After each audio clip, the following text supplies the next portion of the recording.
So Donna, in our last video, we were discussing international schools, and today we're going to be having our second part when it comes to the high school system in Israel. Can you tell us more about that?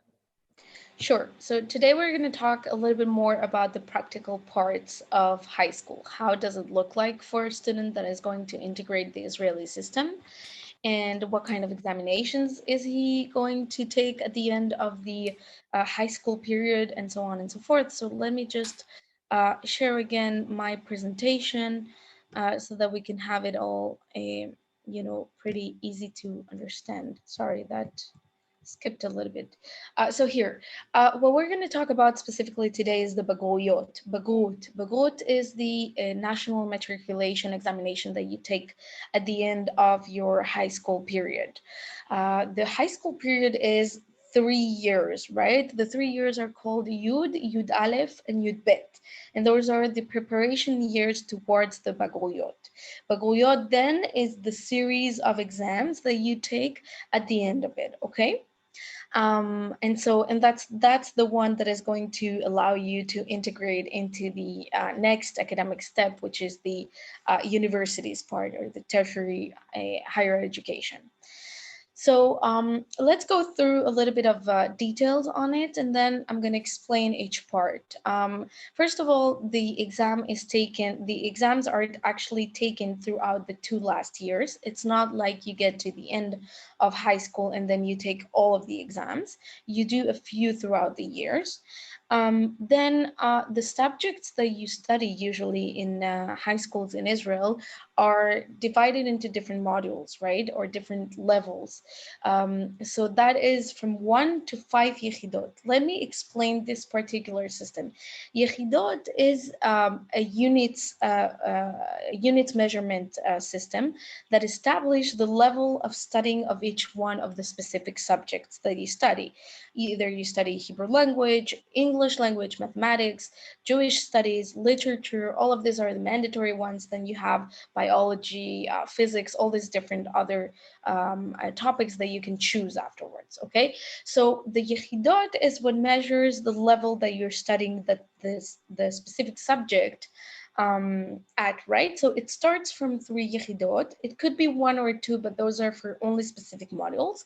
3 Yechidot would be the minimum required level, okay, for any high level studies if we go into looking towards the future.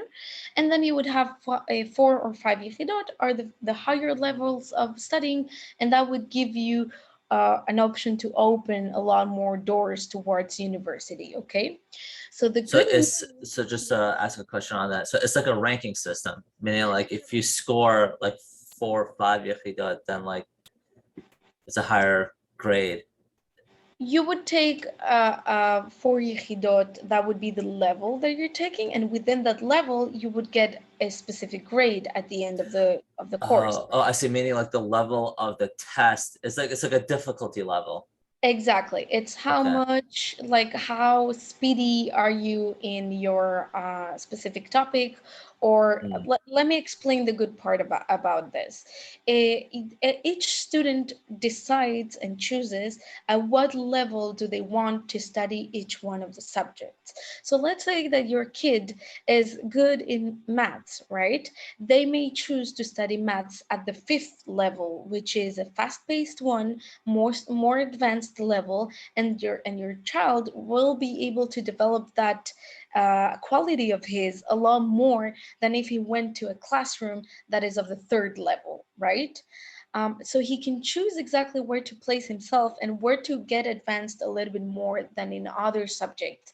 If, for example, literature is not his strength and he's not so good, but he's gonna be excelling a lot more in the level 3, and that's already pushing him hard enough, right? So he would choose that level and he would get a certain grade within that level. Sometimes it is better to get a better grade in a lower level than a lower grade in a higher level. Does that make sense? Yeah, I think so. Right. So the good thing about it is that each student is a little bit more independent than the rest of his classroom by choosing the level that they want to study every subject in. okay? And then they would get their own specific grades. It is important to take a look again at the future. And when we're talking about university, try to understand what kind of degree your kid wants to study and guide him towards getting those levels that are needed and those grades that are needed. So for example, in a engineer's degree of any kind, usually maths is going to be required at a fifth level, so 5 yechidot, and at a minimum grade of 85 at that out of 100 in that 5 levels maths course, okay? Wow, yeah, it makes sense. Right. So let's go into the kind of models that they have. There's 21 in total as a minimum that they have to pass to get certified. Okay, this is the kind of certification over here, the Teudat Bagrut. It looks like this in Hebrew. Let me check all the modules that you would have. Okay, so for example, you would have 2 modules of Tanakh. You would have history, you would have Lashon, which is Hebrew language, you would have Ezrachut, which is equivalent to civics. It's a little bit more of a general subject. You would have math, English, Safot. Safot is literature, and then sports. Okay, this is more or less what is minimum for them to actually get their bagrut in the end of high school. All right, then they can choose other subjects as well. Let me tell you that the average grade of all these examinations that they're going to go through the 2 last years are going to be a major component afterwards when they go into university. Okay, that together with the psychometric exam. So a psychometric exam of psychometry in Hebrew is what you would say compare to an SATs, for example. Hmm. Okay, so it's a standardized test that they use in higher education admissions processes. Okay, and it covers a few different areas. So you would have quantitative reasoning, so a lot more maths and a lot more how do you say, like calculations and problems and stuff like that. Then you would have a verbal reasoning, so how do you express yourself, both writing and orally. And then you would have the English part of it. Now the English part of it may sound like amazing for English speakers, but I have to say that the level is pretty advanced and you do have to prepare for this kind of exams. Okay, now, this psychometric exam is something that usually people do not take so seriously, right? And sometimes they leave for after the army and right before university. But I do strongly recommend, again, to take care of all of this right before going to the army, giving that push, okay? And during the summer that is between, or during the period that is between high school and the army enlisting, taking the exam and preparing for it a little bit in advance, okay?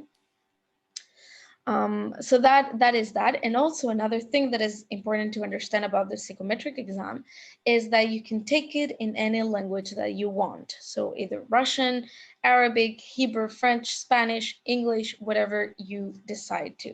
All Oh wow, right. that's really cool. Yeah, Oh, that's important to know because it exists. You can do it. I will have to say that the translations are a little bit tricky, but if you prepare in your specific language ahead of time and understand already the concepts that they use for in each subject, then you could be good. You could be very good to go. All right. And another important thing to say about the psychometric is that a lot of it is about the time speeding. Okay, so there's a time limit, time restriction, and you have to know more than how to understand the problem is more how to resolve the problem. So what's the technique for fast problem solving? All right, that's mostly the key to this kind of exam, which is something that not many people know ahead of time. are there tutors for that? Yeah, so you can go to private tutors, you can go to some websites and download some of the exams to practice. You can You know, there's books in bookstores that are specific for this. I recommend taking a tutor. It could, and there are some courses also, academies that, academia, sorry, that, or institutions that offer this kind of courses that might be pretty intense, not necessary if your child does well in maths and does well in literature. But if he doesn't, then it could be an option. Otherwise, particular tutors or private tutors are a good idea for that. Okay, but I do recommend preparing for it ahead of time. Oh, okay. All right. So that is for today. If we still we still have some more time, or do we stop right here and go into the next part later on? Um, how much more time? Not much more, actually. It's a small part. I'm gonna proceed with it. You know what? Okay. Let's do it. So the next part of this presentation or this video is going to touch upon the technician studies. That is a different kind of a studies that you can take, and it is connected to high school because it's something that you do right after high school, and you do instead, not instead, sorry, but I would say instead of doing the enlisting to the army right away, you first extend your high school studies by 2 years. That would be Yud Gimel and Yud Dalet. Remember, it was Yud, Yud Aleph, Yud Bet, and then it would be Yud Gimel and Yud Dalet. And this is an optional program that students can opt for. It's a prestigious one because you have to have really good grades for it. Not many people are accepted into it, but you have to know about this in high school because already during high school, you will go through a series of testing and interviews to understand if you can be accepted into it or not, okay? The application process starts, as I'm saying, during Yud Aleph, and it's going to be based upon the grades and the academic track that you are studying. And this is a program that you do through the Army, through an agreement with the Army that requires from you to actually extend your Army period afterwards as well, because the Army is the one that is paying for this kind of studies. And the kind of diploma that you get in the end of this is of a technician that can be completed afterwards into a full degree of 4 years by studying only 2 more years at university. All right, instead of having the 4 full years at university after the army. So that's the kind of track. Remember, it's connected to the army. It's done through the army and with an agreement by the army with the army. You are selected as well by a committee that is composed of that too, of army people. And the only commitment that it requires from you is to extend your army service later on, which you agree to already at the beginning of your studies, which is equivalent to 1.5 year extension on top of the 2 mandatory years for girls and 3 mandatory years for guys. All Got it. right. Yeah. So Sounds good. that's about it, Ariel. Thank you so much.